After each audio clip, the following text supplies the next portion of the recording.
So after we've cut out our pattern piece, this is what we're left with. And if you bring it on over to your cake and line it up with those marked points, you should have a pretty good idea of what it's going to look like once the red is on there, and it's pretty cute. So let's get started. What we're going to do is we're going to take some of our red fondant and we're just going to roll it out, and we're going to roll it out a little bit thicker because we want it to be pretty sturdy when we move it. This one absolutely cannot stretch. So you have a couple of different options. You can cut it and then walk away and leave it for an hour or so it gets nice and starts to get nice and hard. And that's the smart method. We're not going to do that today. I'm going to see if I can move it right after cutting it.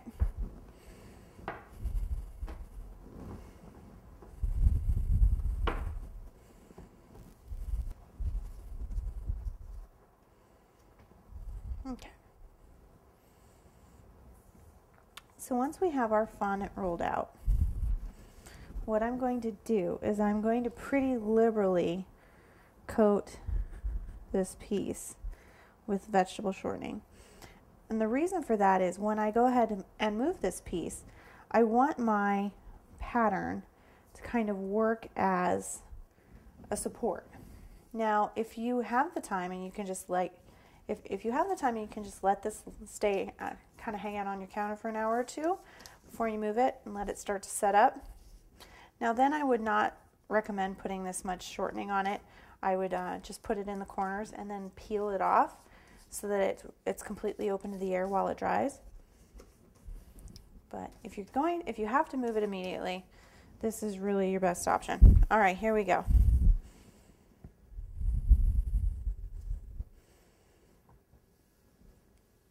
So we have our X-Acto knife. Once again, I'm going to dip it in my shortening.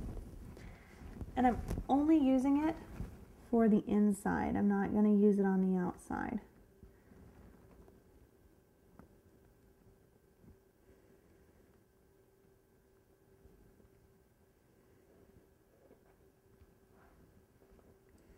And pull out these pieces as you finish them.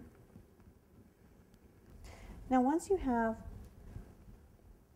the insides of your placket cut out, go ahead and switch over to your rotary cutter to cut out those outside edges.